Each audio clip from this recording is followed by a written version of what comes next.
नमस्कार. येत्या नोव्हेंबर महिन्यामध्ये बिहारच्या विधानसभेच्या निवडणुका जाहीर झालेल्या आहेत आणि त्या निवडणुकींची रणधुमाळी भारतामध्ये आणि बिहारमध्ये माजलेली आहे. लोकशाहीच्या प्रक्रियेमध्ये निवडणुकांना अत्यंत मोठं असं महत्व आहे. कारण ह्या निवडणुकांद्वारे लोकं आपले प्रतिनिधी निवडत असतात आणि भारतासारख्या खंडप्राय देशात जिथे विभिन्न भाषा, संस्कृती, चालीरीती आहेत, अशा या देशामध्ये 1951-52 साली पहिली निवडणूक झाली आणि त्या निवडणुकीपासून आजपर्यंत कोट्यावधी लोकांनी म्हणजे शेकडो कोट्यावधी लोकांनी आपला मतदानाचा अधिकार बजावलेला आहे. असं असतं की तुम्ही जे संस्कार सुरुवातीला करता, त्या संस्कारातच समाज पुढे वाढत असतो. 1951-52 साली ह्या निवडणुका कशा घडल्या, हा एक मोठा अभ्यासाचा आणि स्तिमित करणारा असा प्रश्न आहे. तर त्या अनुषंगाने आज आपण ज्येष्ठ पत्रकार निरंजन टकले यांच्याशी थोडी चर्चा करणार आहोत.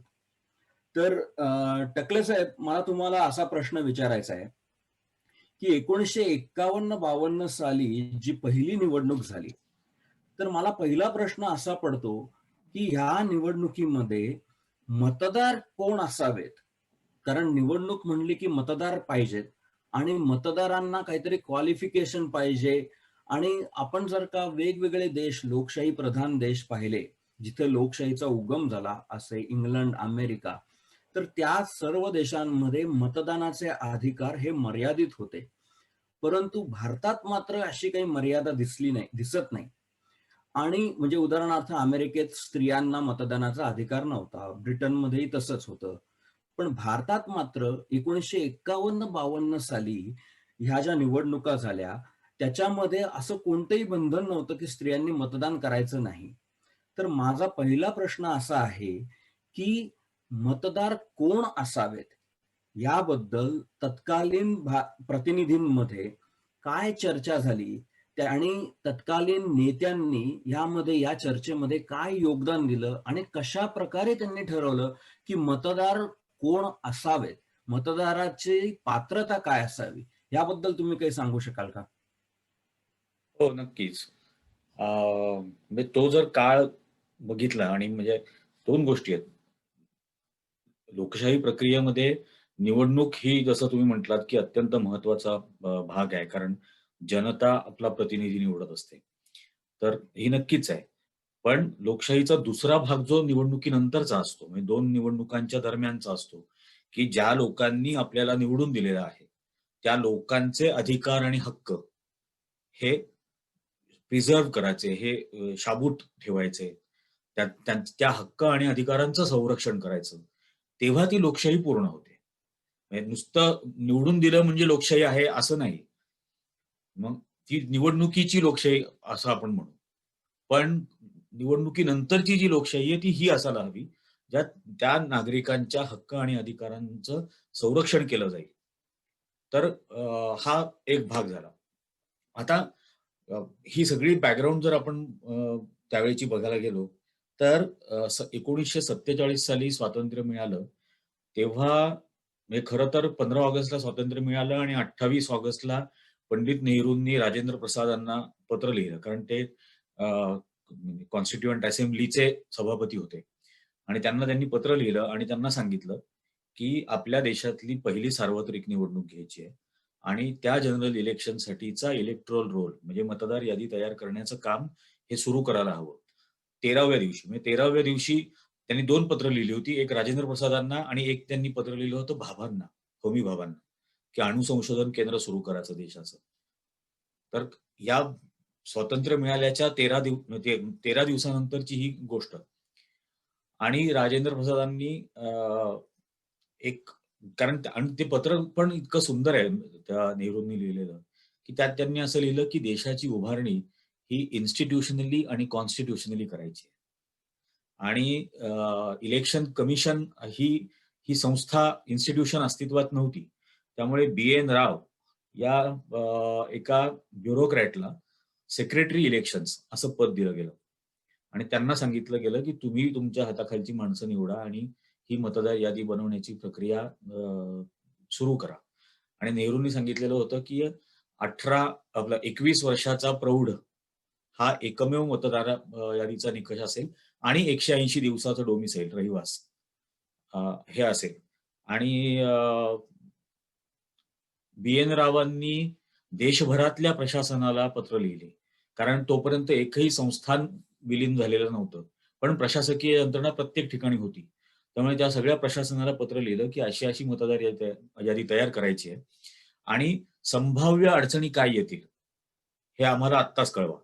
या 2 निकषांवरती करायची असल्यामुळे. आणि अ, कारण त्यांचं असं म्हणणं होतं, की 15 ऑगस्ट 47 पर्यंत ही अडचणी निर्माण करणारी प्रशासकीय यंत्रणा, ऑब्स्ट्रक्शनिस्ट हा शब्द त्यांनी वापरला, की ऑब्स्ट्रक्शनिस्ट असलेली ब्युरोक्रसी ही 15 ऑगस्ट नंतर अचानक कोऑपरेटिव्ह होईल, असं समजायचं कारण नाही. त्यामुळे बऱ्याच अडचणी येतील आणि म्हणून हे पत्र पाठवत आहे, की म्हणजे प्रिएम्प्टिव्ह आपण ज्याला म्हणतो, की जे काय संभाव्य अडचणी असणार आहेत त्या आधीच सांगा आणि मग त्याप्रमाणे पुढचे आदेश देता यावेत. यासाठी म्हणून ते केलेलं होतं.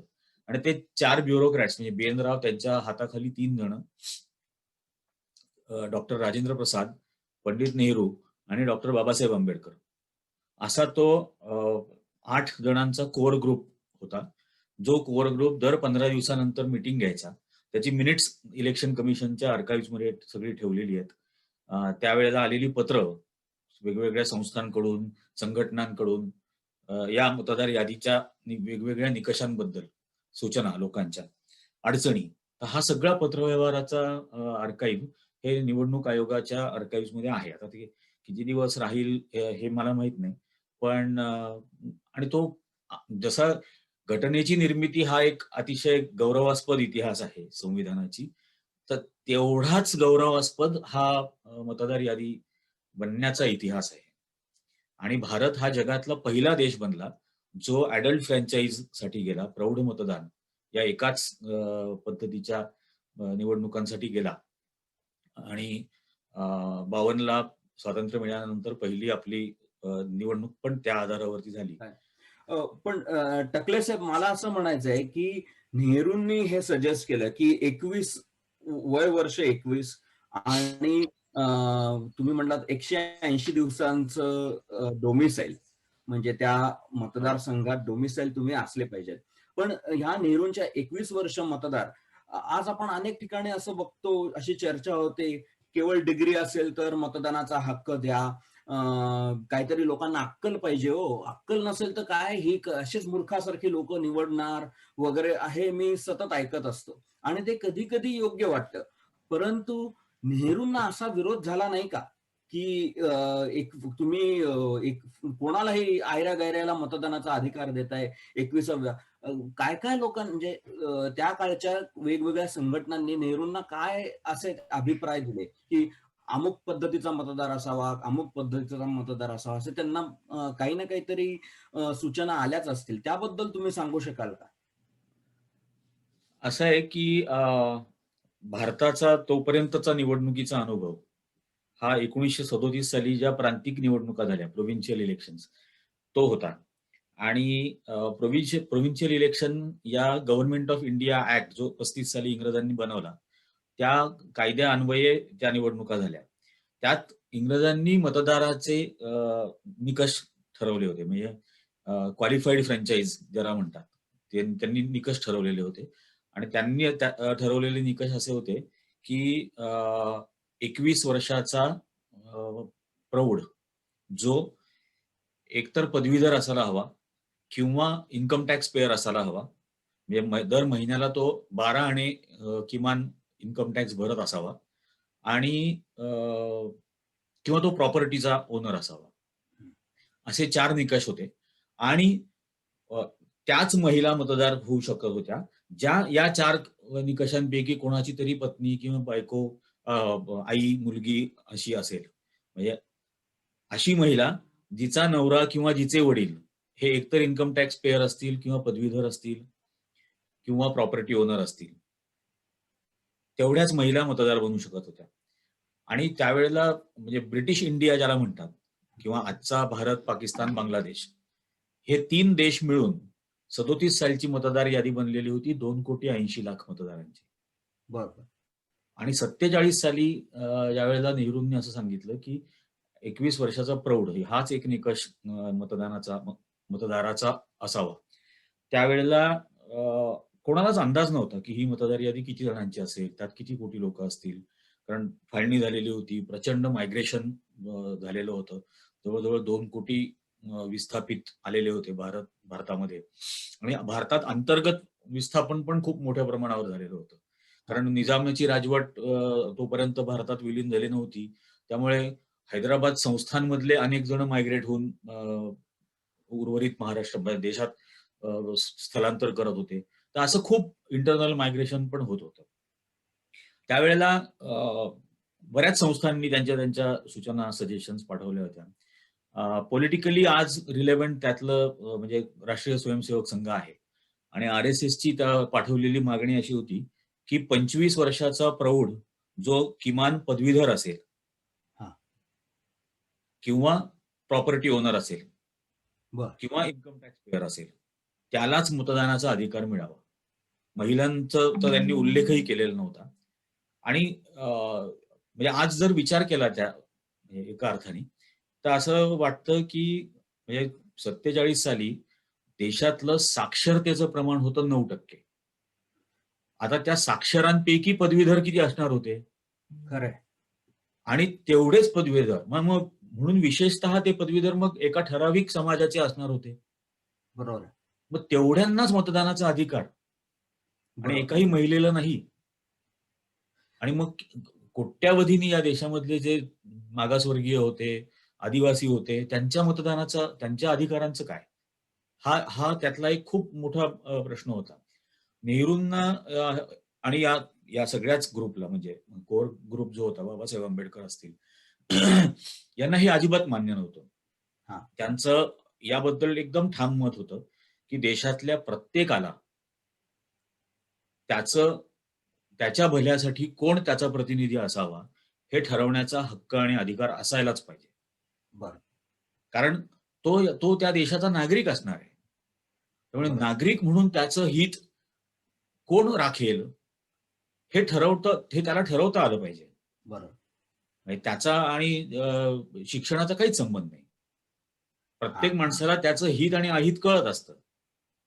बरोबर. त्यामुळे त्यांनी त्याच्या हिताचा विचार करून त्याचा प्रतिनिधी निवडायचा आहे आणि तो त्याला हक्क असायला हवा. ही त्याच्या मागची भूमिका होती. अ, त्यात आणखीन एक महत्वाची गोष्ट म्हणजे हे ज्यावेळेला प्रशासनाला पत्र पाठवलं, त्यावेळेला ठिकठिकाणी रिफॉर्म कमिशनर हां. असायचे आणि मुंबईच्या रिफॉर्म कमिशनरनी असं पत्र पाठवलं होतं, की ट्रान्सजेंडरला मतदानाचा अधिकार द्यायचा का? बरं.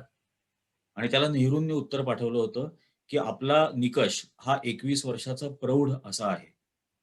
हां. तो जेंडर स्पेसिफिक नाही. Of course they are waters of India. हां. आणि हे सप्टेंबर-ऑक्टोबर 47 सालची गोष्ट. आणि हां. म्हणून सारखं हे वाटतंय, की 47 सालचं हे जे देशातलं नेतृत्व होतं, ते डॉक्टर आंबेडकर असतील, पंडित नेहरू असतील, हे इतके सर्वसमावेशक होते. हं. म्हणजे आज आपण ज्याला म्हणतो, की इन्क्लुसिव्ह आयडिया. बरोबर. ही इन्क्लुसिव्ह आयडिया ऑफ इंडिया जी होती, ही त्यांच्यामध्ये इतकी म्हणजे घट्ट होती तयार बरं. झालेली, की त्यांना तो हक्क आणि अधिकार प्रत्येक देशातल्या प्रत्येक नागरिकाला द्यायचाच होता. आणि बरोबर. म्हणून ही फार फार ग्लोरियस तो सगळा प्रवास आहे मतदार यादी बनण्याचा. बरं.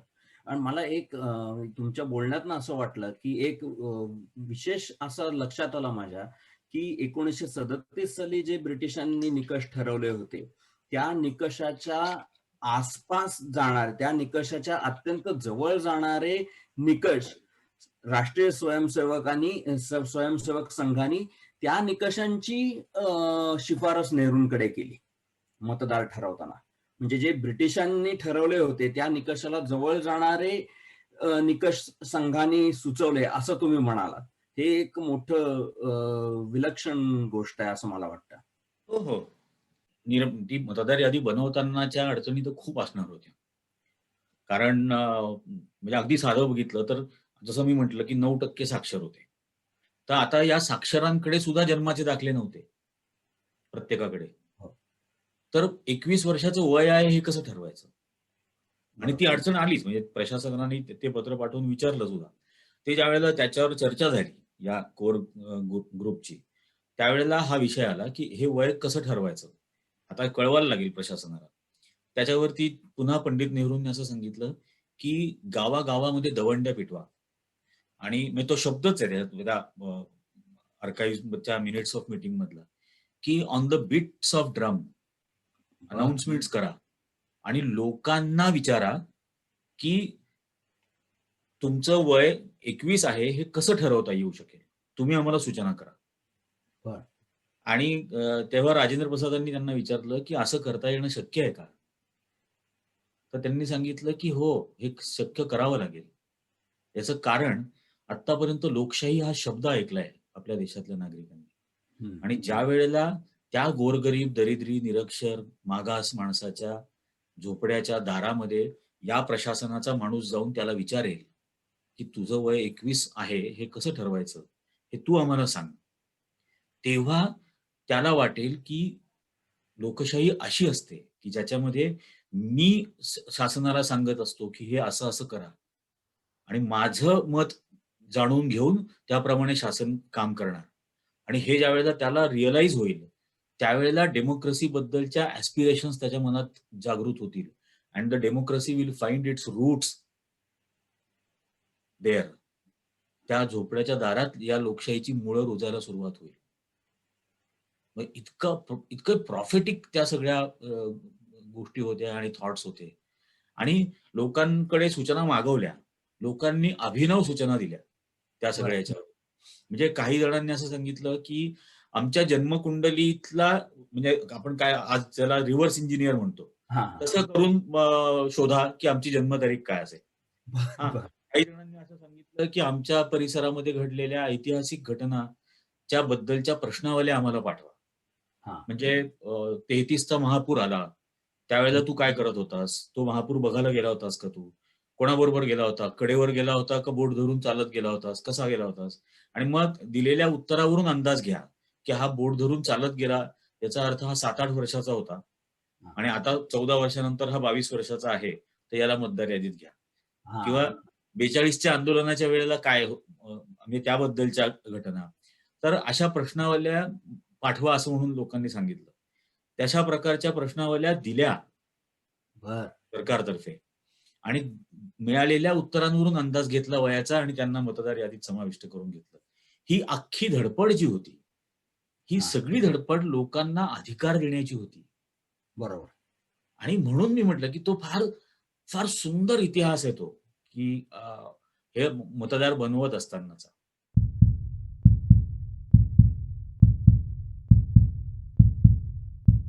नमस्कार.